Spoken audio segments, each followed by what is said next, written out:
Number 3 trigonometry start करते हैं। Trigonometry में जो सबसे पहला टॉपिक है ना वो है एंगल्स के रिलेटेड। Actually up to the 10th standard तुम लोगों को है ना एंगल को रिप्रेजेंट करने का सिर्फ एक ही मेथड आता था, वो था डिग्री फॉर्म, डिग्री मेजरमेंट। तो डिग्री मेजरमेंट आता था, जैसे वो नहीं तुम 30 डिग्री है, 45 डिग्री है, फिर 90 डिग्री, 60 डिग्री, तो डिग्री मेजरमेंट आता था। अब जो है ना 11th स्टैंडर्ड से डिग्री मेजरमेंट भी आते हैं, डिग्री मेजरमेंट भी आएंगे एंड रेडियन मेजरमेंट आएगा। तो there are two methods for representation of an angle.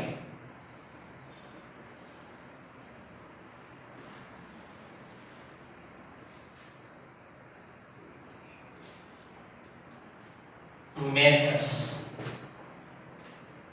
और representation of an angles। इसमें नंबर 1 है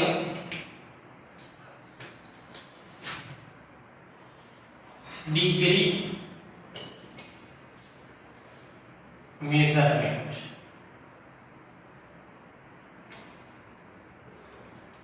नंबर 2 है रेडियन मेजरमेंट। अब ये जो डिग्री मेजरमेंट है, रेडियन मेजरमेंट है,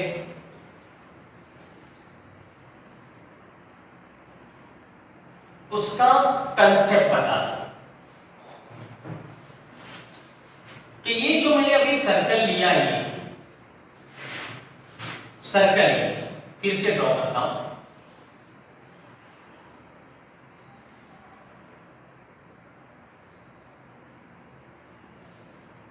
ये जो सर्कल है इसके सेंटर पे जो एंगल बनेगा यहां पर, इसके सेंटर पे जो एंगल बनेगा ये एंगल डिग्री मेजरमेंट में होता है, डिग्री फॉर्म के अंदर होता है। और ये जो एंगल है उसने ये सर्कल के सरकमफेरेंस के ऊपर जितना आर्क, जितना लेंथ कट किया, आर्क का जितना लेंथ कट कर दिया, उसको वो जो मेजरमेंट है, वो जो फॉर्म है, उसको रेडियन मेजरमेंट कहते हैं। वो रेडियन मेजरमेंट होता है, रेडियन मेजरमेंट के फॉर्म में होता है। अगर आर्क ऑफ द लेंथ तुम मेजर करो तो तुम्हें वो जो मेजरमेंट मिलेगा वो रेडियन में होगा। Length of an arc measure करने से जो आंसर मिलेगा, वैल्यू मिलेगा, वो रेडियन फॉर्म में होता है। एंड ये जो आर्क है उसने सेंटर के ऊपर जितना एंगल बना दिया उसको कहते हैं degree measurement, degree form. Clear हो गया? तो एंगल को रिप्रेजेंट करने की कितनी मेथड हो गई? बोलो 2, degree measurement and radian measurement. अब देखिए बता, ये जो एक्सरसाइज 3.1 है इसके अंदर हम लोगों को इतनी फार्मूला यूज करने की है, तो उसमें रिमेंबर वेल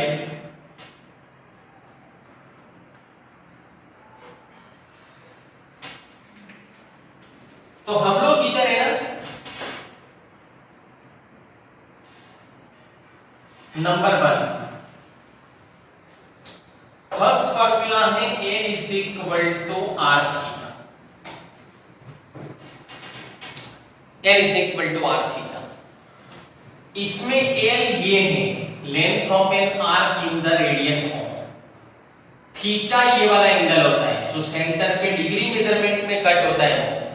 ने रेडियस जो है ये है रेडियस। रेडियस आप सबको पता है कि सेंटर एंड सर्कल के ऊपर के पॉइंट के बीच में, सेंटर एंड सर्कल के ऊपर का पॉइंट जो होता है, वो जो लाइन सेगमेंट के एंड पॉइंट्स होते हैं उसको रेडियस कहते हैं। तो l is equal to r theta में l क्या है? Length of an arc in radian है। r is equal to radius of the circle है theta, centre angle inscribed at the centre of the circle है। दूसरा है कि pi radian is equal to 180 degree, pi radian is equal to 180 degree याद रखना है आपको, pi radian is equal to 180 degree. तीसरे नंबर पे आता है 1 degree is equal to 60 minute, 1 degree is equal to 60 minute होता है। एंड फोर्थ नंबर पे है 1 minute is equal to 60 second, 1 minute is equal to 60 second. तो इतने फार्मूला से हम लोगों को एक्सरसाइज 3.1 करना है। अब देखिए बच्चा जो तुम्हारा फर्स्ट है 3.1, अब मैं पाई इक्वल टू 180 डिग्री, देखो यहां पर दो फार्मूला भी आते हैं कि ये जो दो मेजरमेंट है हमारे, ये जो दो मेजरमेंट है समझे ना, तो ये टू मेजरमेंट जो है डिग्री मेजरमेंट है रेडियन मेजरमेंट, इसका कन्वर्जन का फार्मूला भी आता है कि radian measurement of an angle is equal to pi upon 180 into degree measurement of an angle, pi upon 180 into degree measurement of an angle। तो ये फार्मूला है। दूसरा फार्मूला है कि measurement degree measurement is equal to 180 upon pi into radian measurement of an angle. But ये दो formula में बका कंफ्यूजन कभी-कभी हो सकता है, इसीलिए मैं तुम लोगों को एक simply pi equal to 180 degree, इससे मैं तुमको पहले दो जो सम है डिग्री को रेडियन में कन्वर्ट करने का, रेडियन को डिग्री में कन्वर्ट करने का, वो समझा देता हूं। अब देखो जो तुम्हारा फर्स्ट क्वेश्चन है, फर्स्ट क्वेश्चन उसमें हमें डिग्री मेजरमेंट को रेडियन में कन्वर्ट करने के चार सम है 2.1 में। अब 2.1 के अंदर टोटल 4 सम्स हैं, 3.1 में 3.1 के फर्स्ट क्वेश्चन में 4 सम्स हैं, बराबर नहीं? उसमें सेकंड नंबर का सम है, उसमें हमें -47 डिग्री 30 मिनट को कन्वर्ट करने का है रेडियन में। अब हमारे पास ये फार्मूला है जिसके हिसाब से हम लोग डिग्री को रेडियन में, रेडियन को डिग्री में कन्वर्ट कर सकते हैं। तो -47 डिग्री 30 मिनट का कन्वर्जन करना है, तो मुझे इसको टोटली डिग्री में कन्वर्ट करना पड़ेगा पहले। मुझे इसे टोटली डिग्री में कन्वर्ट करना पड़ेगा। अब इसे मुझे डिग्री के अंदर कन्वर्ट करना पड़ेगा, इसीलिए मैं 30 मिनट का कन्वर्जन, ये तो 47 तो डिग्री में, 30 मिनट को डिग्री में कन्वर्ट करना पड़ेगा। तो मैं यहां पर ऐसे प्रूव कर सकता हूं कि 60 minute is equal to 1 degree है, तो 30 minute is equal to how much, तो 30 अपॉन 60 into 1 होगा, मतलब 30 अपॉन 60 हो जाएगा। तो ये डिग्री में कन्वर्ट हो गया। अब 47 भी डिग्री में आ गया, ये 1/2 भी डिग्री में आ गया, तो कॉमन डिग्री हो गया दोनों का। 47 इंटीजर 1/2। अब इसका क्या होगा, 47 2 सा 94, 94 प्लस 1 95/2 डिग्री मिला। अब देखो बका, अभी मैं ये डिग्री को रेडियन में कन्वर्ट कर रहा हूं, माइनस को फिर बाद में पुट कर दूंगा। तो मैं अब स्टेप रख देता हूं, 180 degree is equal to pi radian, 180 degree is equal to pi radian. Now अब हमारे पास ये फार्मूला है, 180 degree is equal to pi radian, बराबर। तो बोलो 95/2 degree is equal to how much, put कर सकते हो ना। जैसे बका हम लोगों को काउंट करना है, बका 1 बनाना है, 1 banana cost rupees 5 rupees, cost 5 rupees, ठीक है ना। तो 7 banana, cost of 7 banana sir directly हम लोग मल्टीप्लिकेशन करके कर सकते हैं। अच्छा, total cost of 9 banana is equal to 45 rupees, तो then cost of 1 banana is equal to 5 rupees हो जाएगा। ऐसे कैलकुलेट कर सकते हैं। तो 180 degree is equal to pi radian है, तो 95/2 degree is equal to how much, 95/2 multiply pi upon 180, ऐसा आएगा। चलो ये न्यूमरेटर का डिनो में चला जाएगा। अब देखो बका 19 5 सा 95, 36 5 सा 180। अब आगे का टोर है, कुछ भी कट नहीं हो रहा है, 19 and 2 36 में कुछ कट नहीं हो रहा है, तो 19 पाई अपॉन 36 टू द 72 आया। अब देखो हमको फाइंड करने का था किसका वैल्यू, -95 अपॉन 2 डिग्री का, तो मैंने माइनस दोनों साइड पे रख देता हूं, माइनस दोनों साइड पे रख देता हूं, समझे ना। अब ये -95 अपॉन 2 डिग्री को इज इक्वल टू ये था, इसके इक्वल टू ये था, इसके इक्वल टू ये था, मतलब कि ये ओरिजिनल हमको जो फाइंड करने का था, समझे ना, उसको मैं इसके बदले लिख सकता हूं, तो वो लिख दूंगा, तो हमें आंसर इसका डिग्री का इसका कन्वर्जन हमें रेडियन मेजरमेंट में ये मिल गया। अब देखिए जो फर्स्ट क्वेश्चन है, फर्स्ट क्वेश्चन में कितना किसको कन्वर्ट करने का, रेडियन से डिग्री में जाना नहीं, रेडियन फाइंड करना है, डिग्री में दिया होगा। फर्स्ट का फर्स्ट बोल रहा हूं 25 डिग्री, 25 इधर देखो 25 डिग्री का conversion 180 degree, 180 degree is equal to pi radian, तो 25 degree is equal to how much, समझ लिया। 180 degree is equal to pi radian, तो 25 degree is equal to how much, यहां से स्टार्ट होगा वो सब, सिर्फ इतना ही करने का है, उसमें 25 डिग्री को कन्वर्ट करने के लिए, बोलो समझ लिया। 180 degree is equal to pi radian, तो 25 degree is equal to how much, समझ लिया। 25 into पाई अपॉन 180, मतलब सॉल्व करो, सिंपलीफाई करो, आंसर आ जाएगा। सेकंड मैंने ये वाला बता दिया, फर्स्ट का सेकंड, अच्छा फर्स्ट का थर्ड बोलो, फर्स्ट के थर्ड में क्या है 240 डिग्री। चलो कैसे रखोगे, 180 वो भी यहां से शुरू होगा, स्टार्ट होगा, 180 degree is equal to pi radian, then 240 degree is equal to how much, 240 into pi upon 180, मतलब सिंपलीफाई करेंगे तो आंसर आ जाएगा। ओके फोर्थ वाला बोलो 520 520 बोलो, क्या रखोगे तुम बोलो, यहां से स्टार्ट होगा, 180 degree is equal to pi radian, then 520 is equal to how much, 520 into pi divide by 180। ऐसे कर सकते हो। इस तरह से सेकंड नंबर वाला फिर भी एक बार बोल देता हूं कि उसमें रेडियन को कन्वर्ट करने का है, रेडियन को डिग्री में, तो इधर खाली इतना चेंज कर देना, फिर भी एक बार खाली रिवीजन कि उसको उसमें क्या कर सकते हो कि तुम रेडियन मेजरमेंट को डिग्री मेजरमेंट में कन्वर्ट करना है, तो उसमें सेकंड का फर्स्ट क्वेश्चन क्या है, सेकंड के फर्स्ट में 11/16 है, तो देखो उसमें इस तरह से रखना है कि भाई pi radian is equal to 180 degree है, तो 11/16 is equal to how much, समझे ना। 11/16 is equal to how much, 11/16 into 180 upon pi आएगा, पाई की वैल्यू देखो दी हुई है 22/7, तो वो पुट करके फिर सिंपलीफाई करोगे तो आंसर आ जाएगा। तो ऐसे सेकंड में क्या है, सेकंड का सेकंड -4 है, माइनस को अभी भूल जाओ, कैसे रखोगे, pi radian is equal to 180 degree, then 4 radian is equal to how much, 4 into 180 upon pi, pi की वैल्यू 22/7 रख के सॉल्व कर दो, सिंपलीफाई कर दो, आंसर आएगा, समझे।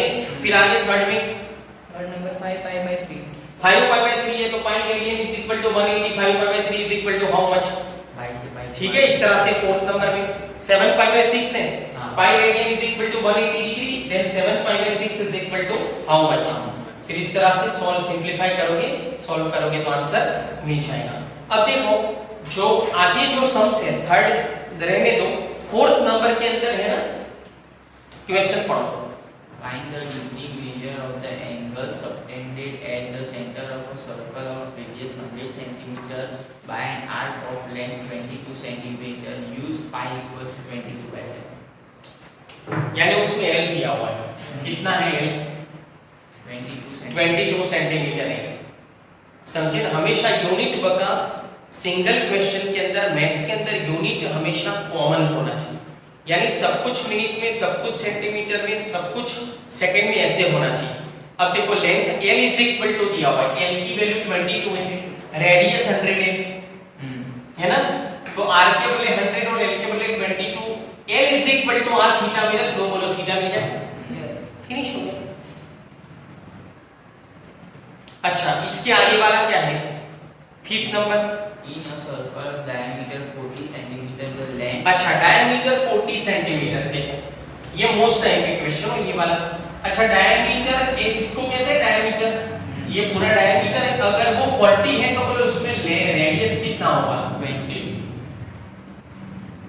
डायमीटर 40 सेंटीमीटर है तो रेडियस 20 हो जाएगा, ठीक है। अच्छा दूसरा फिर क्या दिया हुआ है, कोड दिया हुआ है शायद, कितना लेंथ है इसका, हाँ, अब देखो कोड इसको कहते हैं जो सर्कल के ऊपर के दो पॉइंट को ज्वाइन करता हुआ जो सेगमेंट होता है ना, उसको कोड कहते हैं। अब ये 20 सेंटीमीटर है ये,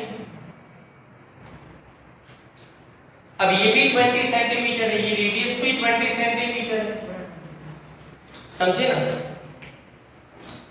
तीनों 20 हो गए। देखो ये कोड 20 सेंटीमीटर है, अच्छा ये रेडियस भी 20 सेंटीमीटर है, ये भी 20 सेंटीमीटर है, तो 20 20 20 कितना होगा? मतलब क्या होगा? इक्विलैटरल ट्रायंगल हो गया। इक्विलैटरल ट्रायंगल है तो ये थीटा का वैल्यू हमें कितना मिलेगा? 60 डिग्री लिख सकता हूं मैं, थीटा का वैल्यू 60 डिग्री लिख सकता हूं। अब देखो हमारे पास थीटा का वैल्यू 60 डिग्री आ गया, r = 20 डिग्री है, 20 and 60, तो n = 20 into 60, मतलब 120 डिग्री हो गया। अब वो 120 डिग्री को कन्वर्ट करने का है रेडियन में, क्योंकि l का value, length of an arc हमेशा रेडियन फॉर्म के अंदर होना चाहिए। दिया होगा रेडियन फॉर्म में, आंसर हमेशा रेडियन मेजरमेंट पे लाना है, तो हम n वो 120 डिग्री को इस तरह से कन्वर्ट करेंगे, 120 डिग्री = पाई रेडियन, देन अरे sorry 180 degree = pi radian, then 120 degree = how much? 120 into pi upon 180, finish हो जाएगा। समझे? वो क्वेश्चन तुम्हें खास करना है।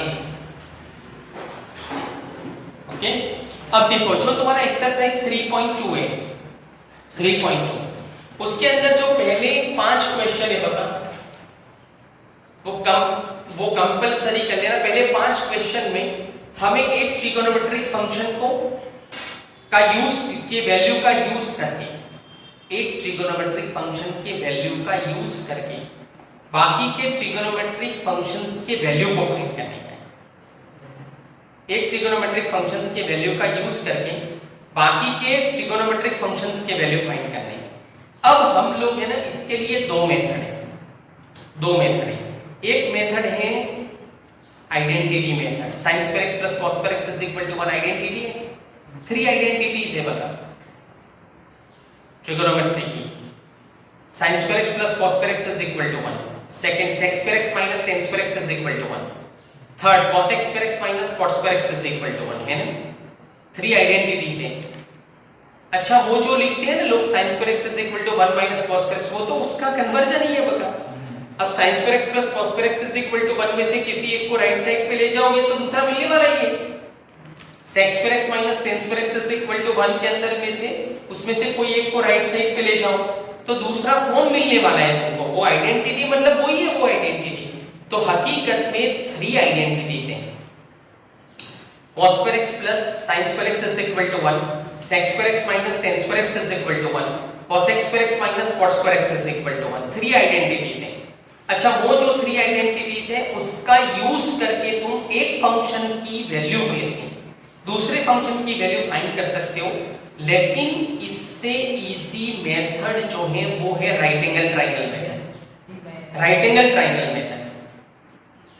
ट्रायंगल मेथड में sin is equal to opposite upon hypotenuse होता है, वो याद है ना? Ratios of trigonometric functions, trigonometric ratio. sin is equal to opposite upon hypotenuse, cos is equal to adjacent upon hypotenuse, tan is equal to opposite upon adjacent।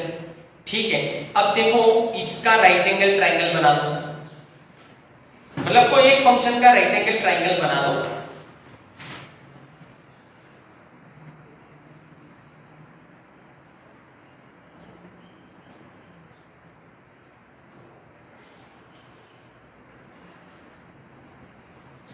sec x is equal to fourth में क्या है 13/5, x lie in the fourth quadrant,